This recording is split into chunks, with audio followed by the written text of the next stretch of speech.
Hey, good afternoon. What a glorious day. So I'm in New York today with the family for our niece Necha's weddings. Many of you know Necha.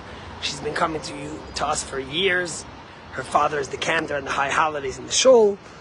Oh, my sister Chani. But it made me think, one of the oldest lines they say is that, marriage is when two people become one. The trouble begins when they try to decide which one. And although it sounds funny, it doesn't have to be that way. You see, there's a remarkable story we read in the Talmud about the holiday of Purim that's coming up on Thursday night. And the rabbis ask a question in the Talmud, Minayin lahaman min haTorah. Where do we find Haman? I guess I'm in New York, a lot of noise. Where do we find Haman in the Torah?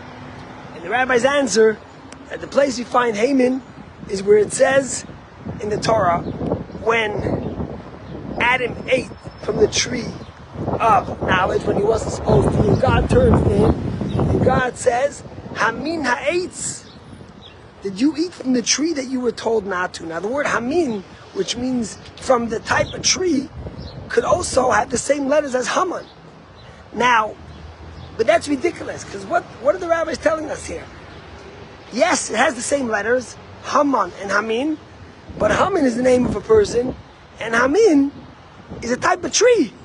So what's the connection? And why are the rabbis telling us? And the message is really profound, and something that we need to think about. You see, what happened with Adam? God put Adam and Eve in the Garden of Eden. He told them they could have whatever they want. It was all theirs, and there was no charge for it. There was nothing they need to do. God just said one thing: don't eat from the tree of knowledge. Everything else is yours, just don't eat from the tree. What happened? It wasn't enough. Whatever they had, they wanted more, and they needed more. And they failed by eating from that which they weren't. And the same is true what happened to Haman. It's not just that the letters of Haman and Hamin are the same. What the rabbis are teaching us is a much more profound lesson. What happened with Haman? You see, Haman was the second most powerful man in the whole land of Persia that had 127 provinces. He was second to Ahasuerus. He had and he got whatever he needed. There was just one thing he couldn't have, that Mordechai wouldn't bow down to him. And what does he tell his wife when he comes home dejected? He says to his wife, I have everything I need. I have power. The king told me I'm second in power, and he invited me to his party and nobody else. But this all is not worth anything to me. As long as I see Mordechai the Jew in the palace, I don't care what I have. I could be the most powerful person. I'm not going to be happy. Same problem that we find in Adam, we find in Haman. That there was never enough. Not enough power, not enough options. Everything was not enough. And you think about the challenges of the world we live in America. Everyone wants something more. What kind of iPhone do you have?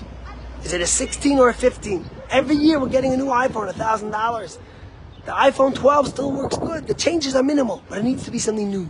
Do you have the new Xbox? Do you have the new laptop? Do you have the new car, the new Tesla? Whatever, if it's the new BMW, the new Porsche, there's always not enough. And the same is true with marriage. The trouble becomes, of course, when we try to decide which one. But if we're content, not in controlling everything and being the person, but in sharing our life and having happiness, then we'll be content in whatever we have. I always say the message that when it came to America, the biggest crisis we have is everything is iPhone, iPad, iMac. Even when we made something we spelled it with two I's, because it's all I, and what else could I have? And that was a message that the Talmud is trying to convey with us. We're comparing the story of Haman to the story of Mordechai and Esther. And that's what I think about when I think about marriage. One of the most powerful stories we all know is Emily Damari coming out of captivity after so long. And right when she was taken into captivity, she was shot and she lost two of her middle fingers. And unfortunately, they did a surgery without anesthetics in a tunnel in Gaza that wasn't done well. They just sewed her up and she was in terrible pain the whole time. And now when Emily came out of captivity, when she came back to Israel, she showed a V sign because she's missing 2 fingers, and when she shows a sign, it's like a V, a victory. And they asked her, how does she feel? Finally, she got the surgery. The surgery was meant not to give her new fingers, but to take away the pain from the way her surgery was done originally after she lost her 2 fingers. And they asked her, how does she feel? And she said that she feels that the 2 fingers she's missing is a sign of victory. It's a sign of perseverance. It's a sign of appreciating the fingers that she does have. Yes, she doesn't have a full hand. And yes, she went through captivity.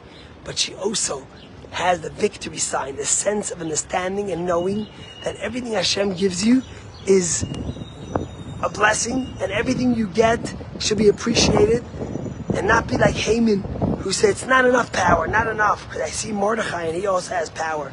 It's not enough that I got all the trees to eat from the Garden of Eden, but Adam wanted to eat from one more. And when we do that, it's not about who's in charge. It's not about who's going to be the one person that controls the marriage. It's about a partnership, and then there's happiness and joy. And that's my wishing and blessing to the bride and groom tonight, and to all bride and groom, me included, to always remember that message from the Torah. Have a great day and a happy early